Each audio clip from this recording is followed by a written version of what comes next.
The Great Divide Trail. The Great Divide Trail was created as a mountain bike trail from Canada to Mexico. It winds through New Mexico, Colorado, Wyoming, Idaho, and Montana. It is about 80% dirt, gravel, or single track through the mountains closely following the Continental Divide.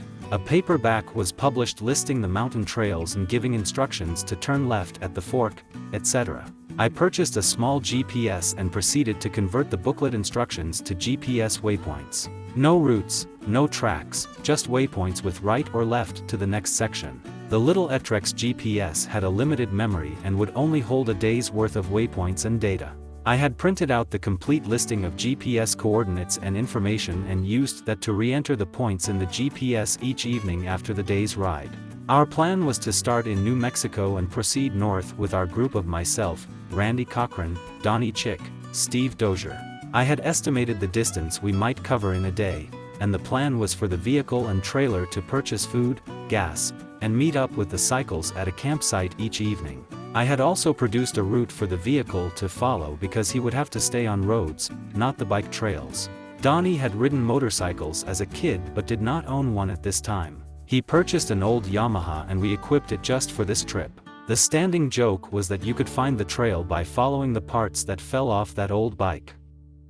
We left from my house with all 4 motos on a trailer behind my Ford Excursion, driving all night through West Texas and reaching our start point just off of I-10 north of Antelope Wells and the Mexican border. The driver of the excursion and trailer for the first day was decided by drawing straws, and Steve lost, or won. After driving all night, a long day on the moto would be quite taxing. Remember that the excursion had to follow paved roads and use a different route than the bikes. He would meet us at the estimated site that afternoon.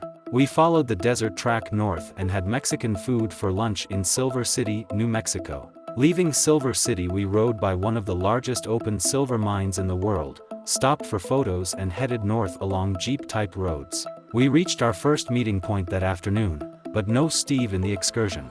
Nothing to do, no cell service, but to lay down beside the sandy road, under the pine trees, and take a nap.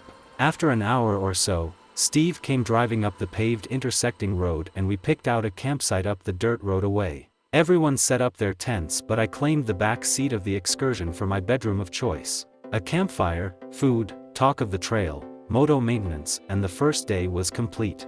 I drove the second day, and the meeting point was to be famous Pie Town. My route was a big loop on paved road and highway, and upon my arrival the guys were inside the cafe enjoying the locally made pies. They had made good time on the desert road until Steve started running out of gas on his big Honda 650. He leaned over to view and check his gas valve, and ran off the road, and through the middle of a very large bush, or perhaps I should call it a tree.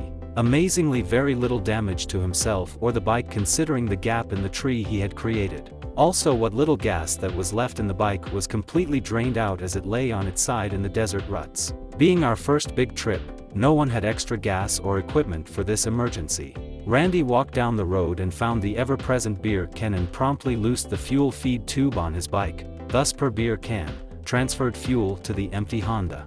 Pie Town is just a hole in the road west of Socorro, but inside were visitors for Germany and a couple of other languages I could not identify. It was late afternoon, but we agreed to meet again south of Grants. We camped that night in a campground near a natural amphitheater beside the highway.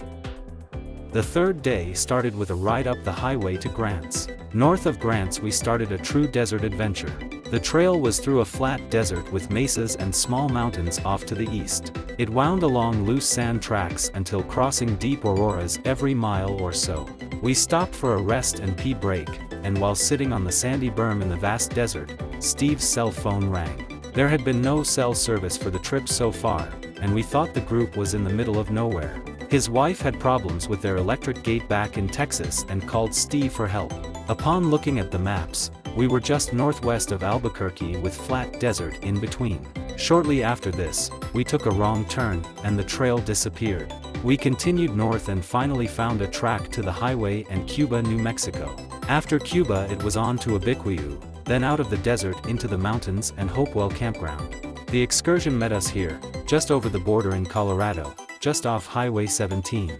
It was raining and we were high in the mountains, cold, but had a campground table and plastic to make a cover. It had been a long but great day of riding. The fourth day was high mountains and rough jeep roads, passed through the high village of Platoro, Colorado, the ghost town of Summitville, and on to Del Norte. The challenging riding and views above timberline were fantastic. In Del Norte we treated ourselves to a motel and dining at a nice Mexican food restaurant.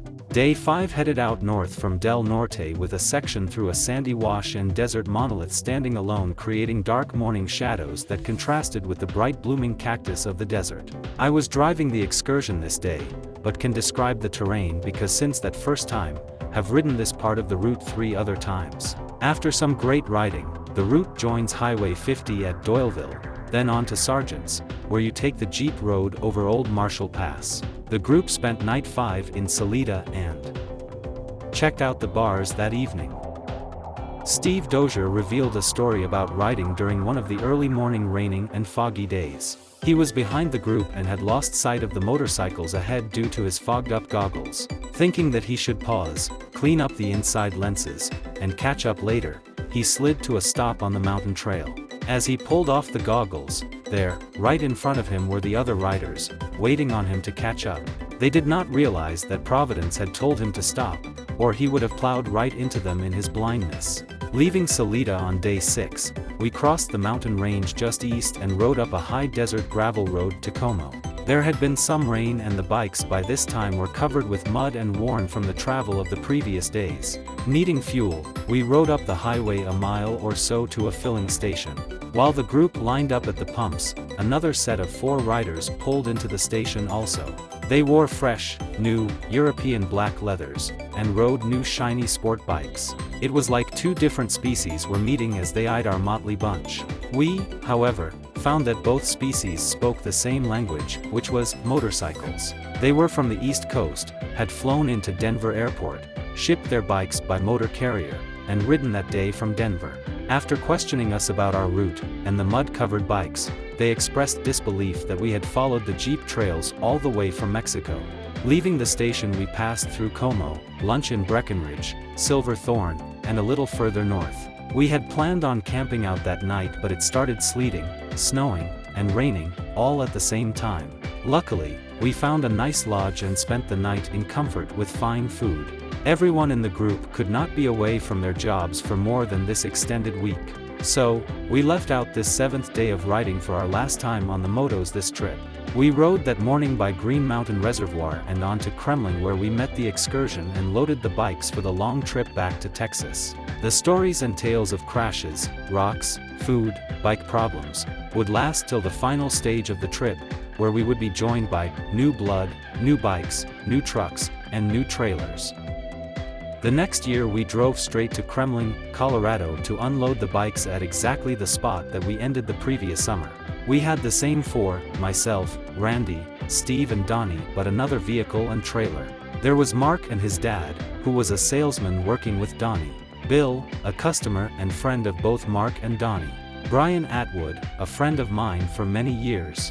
Bill brought his truck and large enclosed trailer for the 4 other bikes. Heading north again, we crossed the Colorado-Wyoming border near the little town of Savory and on to Rawlins. Riding along on the Great Prairie north of Rawlins, a group of antelopes suddenly changed course and darted in front of the bikes for an exciting few moments. There were no fences and the antelopes ran with the bikes for a few hundred yards until they spooked up a herd of wild Mustang horses who joined the parade. Antelopes, Mustangs and motorcycles, all throwing up dust in the cool afternoon air. What a sight, a few minutes to remember. The weather turned really cold and windy, but we were in the Great Prairies of Wyoming with no civilization in sight. We came to the meeting point with the vehicles, which was near a couple of ponds, the only water for miles. Just as we set up camp, on the horizon appeared 2 figures walking toward us on the dusty road. They had small packs but were out of water. They were walking the Great Divide route from Canada to Mexico, walking. We talked a bit and they told us about the female hiker that had passed them the day before. We had seen her while riding that day, but did not realize she was hiking the trail also. Here we were with motorcycles, vehicles, trailers, camping gear, and they were carrying everything on their backs for a months-long trek. There is always someone or something to teach you humility and put you in your place. The next day we ate lunch and refueled in the rustic Old West village of Atlantic City. After that to Pinedale, the Tetons, and to the southern border of Yellowstone National Park. You can't ride motorcycles off-road in the park, so we skirted the southern border of the park into Idaho. I drove another day that ended in Lima, Idaho.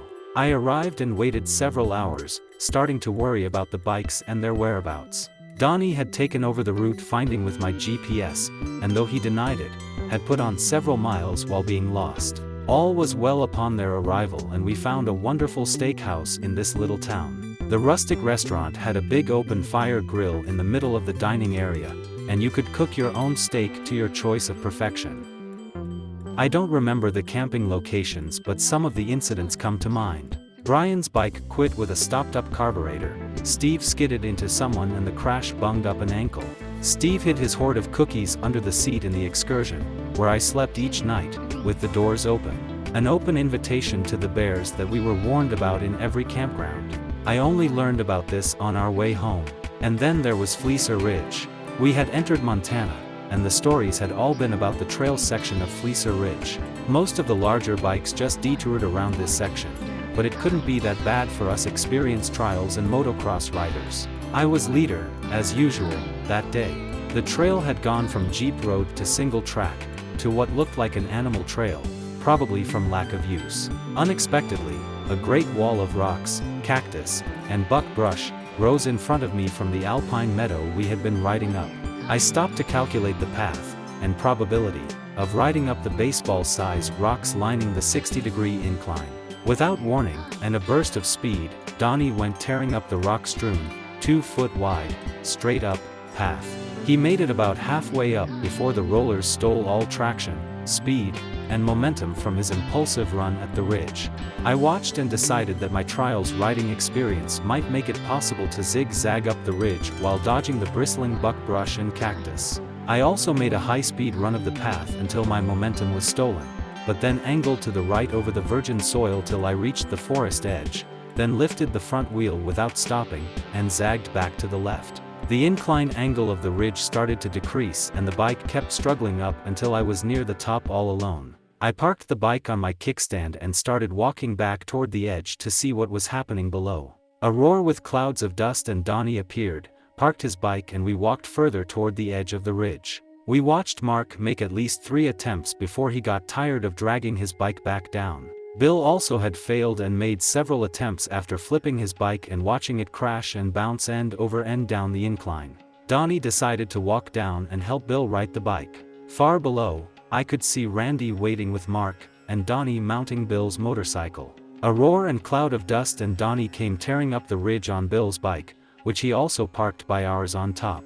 About that time, struggling up the ridge, shirt off, sweating profusely, and carrying several motorcycle parts that had broken off from his crashes, was Bill Thweet. Mark and Randy decided that discretion was the better part of valor, and they backtracked and took the long road around. I think that Steve and Brian were still suffering from the minor crash and bad carburetor that day, and were riding and driving our vehicle. The group passed through Butte and later rode along an abandoned Jeep trail near the western edge of Glacier National Park.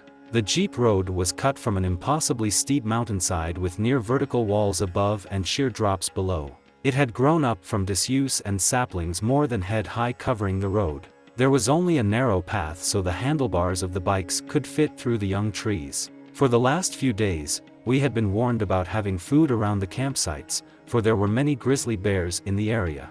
In the lead, I picked my way through the path, up the mountainside, considering the chances that I might meet up with a grizzly, for there was no way to quickly turn the bike around. Unexpectedly, I looked down, and in my path was an empty can of bear spray. Just another memory that sticks in my mind.